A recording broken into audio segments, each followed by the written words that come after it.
Hello everyone, welcome to Exam Guru.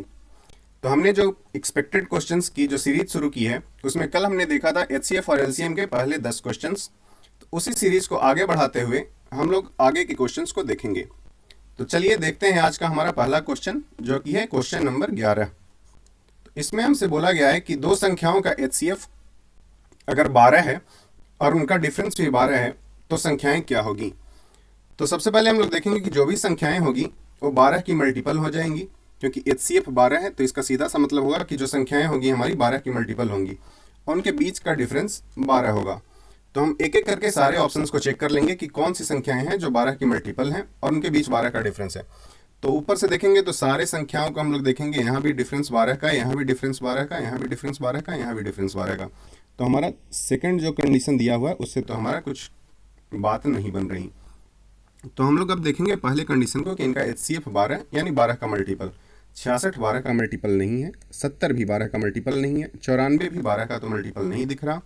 तो हमारा एक लास्ट ऑप्शन बस बच जाता है जो कि है 84 और 96। ये हमारा 12 का मल्टीपल है और इनके बीच का डिफरेंस भी 12 है, यानी ये दोनों कंडीशन को सेटिस्फाई कर रही है, इसलिए हमारा आंसर हो जाएगा ऑप्शन नंबर डी।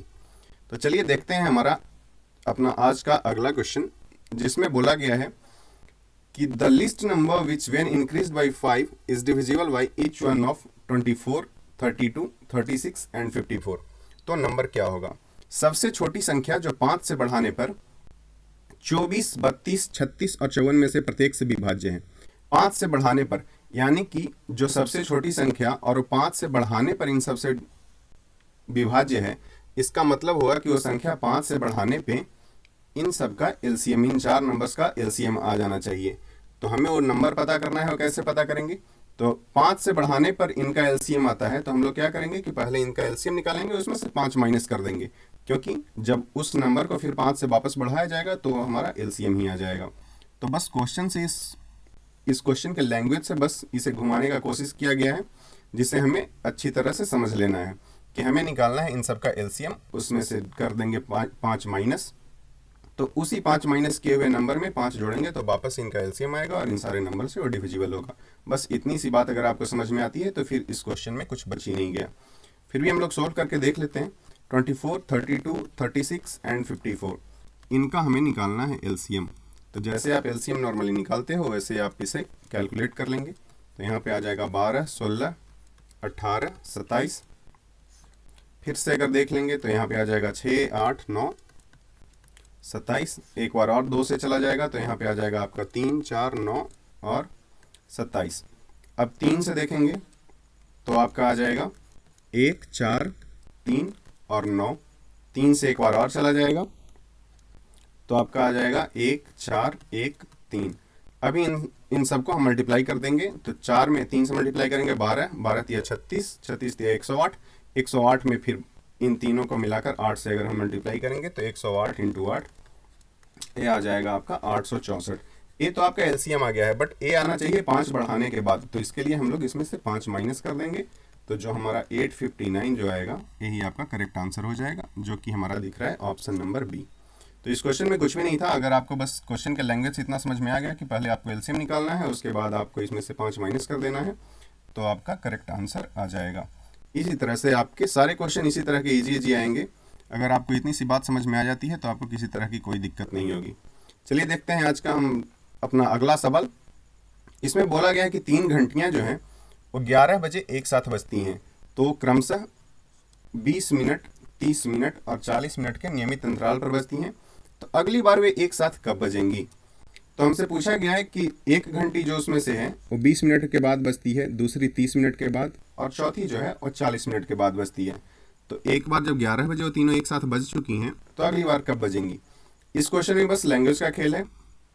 ऐसा क्वेश्चन आपको जब भी दिखाई दे तो उसमें सबसे पहले आप जो इनका टाइम इंटरवल दिया हुआ है उन टाइम इंटरवल का आप एलसीएम निकाल लो।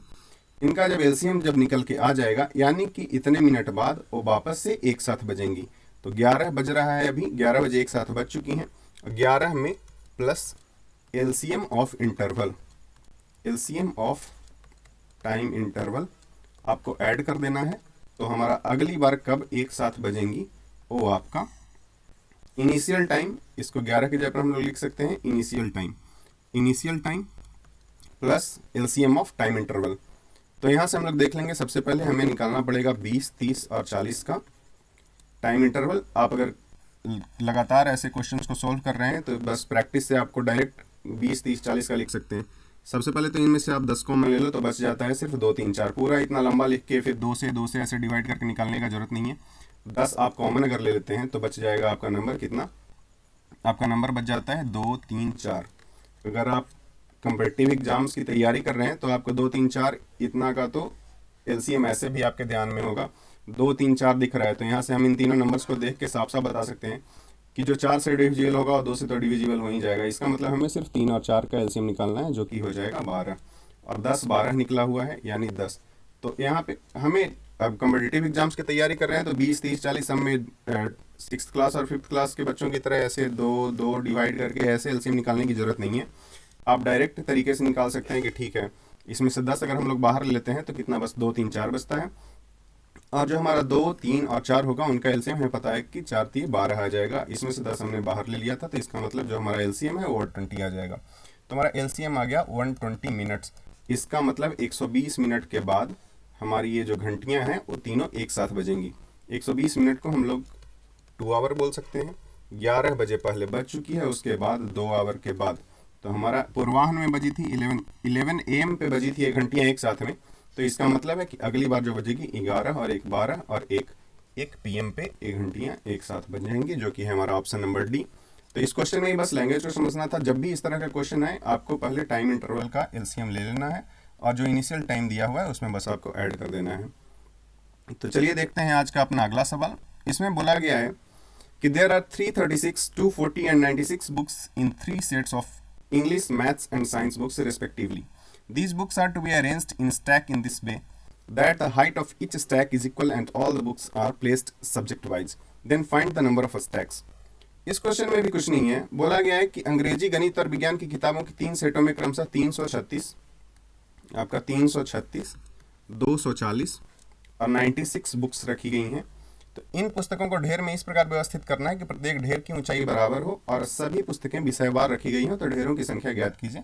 यहाँ पे आपको मान के चलना है कि अगर सभी ढेरों की ऊंचाई बराबर है तो एक चीज़ मिसिंग है क्वेश्चन में। वो आपको बोला गया है कि जो तीनों, हर किताब की जो मोटाई है वो बराबर होनी चाहिए, तभी ये ऊंचाई बराबर हो पाएगी।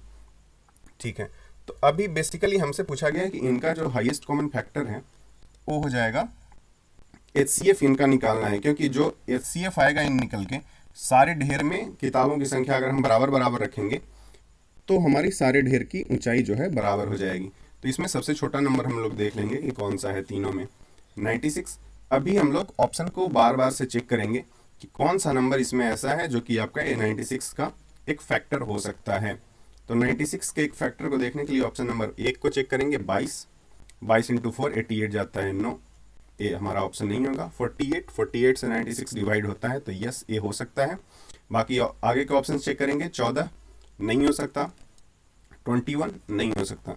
यानी कि जो आपका 48 है, अगर हर रो में हम लोग 48 बुक्स को रखेंगे तो उसके बाद ये 96 बुक्स को 2 रो में रख सकते हैं। 240 को 240 डिवाइड बाई 48 यानी 5 लाइनें बनेंगी इसकी। और 336 को अगर हम लोग डिवाइड करेंगे 48 से तो ये हमारा 7 बार चला जाएगा। 240 5 बार, इसमें 96 ऐड करेंगे तो ये 48 बन रहा है। यानी इसका 7 रो बनेगा, इसका 5 रो बनेगा, इसका 2 रो बनेगा और सारी किताबें अरेंज हो जाएंगी। इसका मतलब हमारा जो आंसर है वो आ जाएगा 48। चलिए देखते हैं आज का अपना अगला क्वेश्चन। इसमें बोला गया है कि वह अधिकतम संख्या क्या है जिसे अगर 411, 684, 821 से विभाजित करने पर क्रमशः 3, 4 और 5 शेष बचता है। इसका मतलब वह अधिकतम संख्या HCF पूछा गया है जिससे अगर हम लोग इन तीनों नंबर्स को अगर डिवाइड करें तो हमारा जो रिमाइंडर है वो 3, 4 और 5 बचना चाहिए। तो इस क्वेश्चन में ही बस लैंग्वेज का खेल है, बाकी और कुछ भी नहीं। अगर 3 रिमाइंडर बचना चाहिए, इसका मतलब 411 में से 3 अगर हम लोग माइनस कर दें तो 408 है। 408 में अगर भाग दें तो कुछ भी शेष नहीं बचना चाहिए, मतलब पूरा पूरा भाग लगना चाहिए। 684 में भाग करने पे 4 शेष बचना चाहिए, इसका मतलब अगर 4 इसमें से माइनस कर दें 680 में पूरा पूरा भाग लग जाना चाहिए। 821 में बोला गया है कि 5 शेष बचना चाहिए, तो इसका मतलब अगर 5 माइनस कर दें इसमें से 816, तो कोई भी शेष नहीं बचना चाहिए, मतलब इन तीनों नंबर्स में पूरा पूरा भाग लगना चाहिए और बड़ी से बड़ी संख्या। तो अभी हमें समझ में आ गया कि इन तीनों नंबर्स का, बेसिकली इन नंबर्स का नहीं बल्कि इन तीनों नंबर्स का HCF पूछा गया है कि इनका HCF क्या होगा। अभी हम अगर इनका HCF निकालने के लिए जाएं तो हम लोग वो डिफरेंस मेथड को ही यहाँ पे यूज में लेके आएंगे। तो अगर 408 और 680 का हम लोग अगर डिफरेंस लेते हैं तो हमारा यहाँ से डिफरेंस आ रहा है 272, ठीक है। यहाँ पे 816 का और 680 का हम लोग अगर डिफरेंस लेते हैं तो यहाँ पे आ जाएगा 20 डालने पे 700 और बाकी 816, यानी 116 प्लस 20 आपका आ जाएगा 136। 136 और 272, अभी हमारा जो भी आंसर आएगा वो या तो 136 होगा या 136 का एक फैक्टर होगा। तो हम लोग अगर क्वेश्चन में देखें तो सारे नंबर्स जो दिए हुए हैं सिर्फ एक नंबर 136 है, बाकी सारे नंबर जो हैं वो 136 से बड़े हैं। इसका मतलब इसका एक फैक्टर होने का तो जो सवाल था वही नहीं है, 136 से छोटा होने का तो सवाल ही नहीं है, क्योंकि सारे ऑप्शन आपको बड़े बड़े दिए हुए हैं। तो इसका मतलब ये तीन ऑप्शन तो कभी हो नहीं सकते, 136 से बड़ा अपना आंसर हो ही नहीं सकता, क्योंकि या तो 136 होगा या इसका एक फैक्टर होगा। इसलिए हमारा ऑप्शन हो जाएगा यहाँ पे ऑप्शन नंबर ए, जो कि आपका करेक्ट आंसर है। चलिए चलते हैं अपने अगले सवाल की ओर, जो कि है, चलिए हमारे आज इस चैप्टर में HCF एंड LCM में इसमें बहुत ज़्यादा क्वेश्चन बनते नहीं हैं, जो भी बनते हैं क्वेश्चन आपके इसी टाइप के होते हैं। तो सारे टाइप्स को हमने इसमें कवर कर लिया है। तो अगर आप ये 15 क्वेश्चन को और इस टाइप के और भी जितने आपके कोई भी बुक होगा उसमें से अगर इस तरह के 5-6 क्वेश्चन हर टाइप के सोल्व कर लेते हैं तो आपको HCF एंड LCM में मेरे हिसाब से कोई दिक्कत नहीं आनी चाहिए। तो चलिए आज के सेशन को हम लोग इतना ही रखेंगे, और जो हमारा कल का अगला चैप्टर स्टार्ट होगा उसमें हम लोग बात करेंगे प्रॉफिट एंड लॉस के बारे में, और इसके भी जितने भी टाइप के क्वेश्चन होंगे जो आपके प्रीवियसली एग्जाम्स में जो आ चुके हैं या फिर अपकमिंग जितने भी डिफेंस एग्जाम्स हैं उसमें आने वाले हैं, उस सारे टाइप के क्वेश्चंस को हमने उसमें इंक्लूड किया है। उसमें भी कुछ 20-25 क्वेश्चन के आसपास हैं, जो कि मैं आपको कल और परसों 2 सेशन में कंप्लीट करवा दूंगा। तो चलिए हमारे साथ इस सेशन में बने रहने के लिए बहुत बहुत धन्यवाद। Take care. कल मिलते हैं फिर से आपको प्रॉफिट एंड लॉस के सेशन के साथ। बहुत बहुत धन्यवाद।